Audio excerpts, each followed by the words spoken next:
ginagawa nitong si Fighter Gon?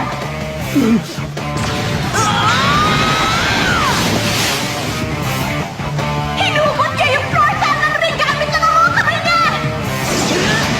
Hinagis niya sa opponent! Autoverse! Naku! Muntik na siyang hindi makahirap! Sinadya niyang patakbuhin ng kalaban doon. Nakaharang bigla si Fighter Gon! Mukhang inabangan niya talaga si Fighter Ryuga! Kapag nagmamadali kang tumakas, wala ka na ibang maiisip kundi ang tumakbo.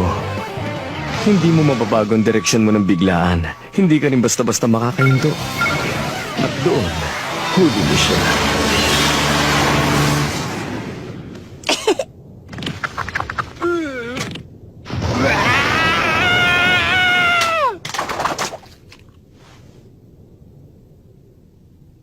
Ito pala yung power button. Una muna, ilalagay ko sa pinakamataas na voltahe.